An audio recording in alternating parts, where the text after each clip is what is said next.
அப்பாவுக்கும் உங்களுக்குமான அந்த ரிலேஷன்ஷிப்ல இப்படி ஒரு வீட்ல இருந்தீங்களா இல்ல நீங்களும் டிராவல் பண்ணிட்டே இருந்தீங்களா?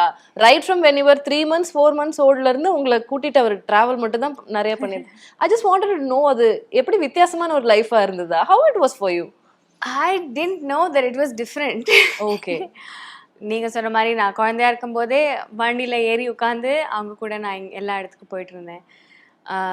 Even when we move to Coimbatore, அம்மா இன்னும் மைசூர்ல வேலை பண்ணிட்டு இருந்தாங்க. பட் நான் அப்பா கூட ஐ மீன் நான் சத்குரு கூட ஆஷ்ரம்ல இருந்தேன்.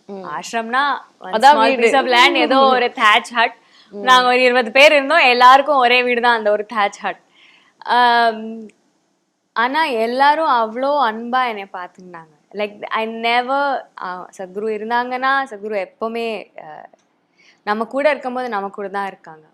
ஓகே. அவங்க இருக்கும்போது அவங்க உங்க கூட பேசும்போது உங்க கூட பேசி வேற ஏதோ இப்படி இப்படி அந்த மாதிரி ஃபீலிங் வரவே வராது. when he is with you he is 100% with you. So growing up நான் போர்டிங் ஸ்கூல்ல இருந்தேன். ஸோ ஹாலிடேஸ்க்கு வரும்போது அவங்க எங்கே போறாங்களோ நான் அவங்க கூட போயிடுவேன் நான். அதுக்கப்புறம் இந்த foundation started building and many people started moving to the ashram. எல்லாரோட பொண்ணு தான் நான்.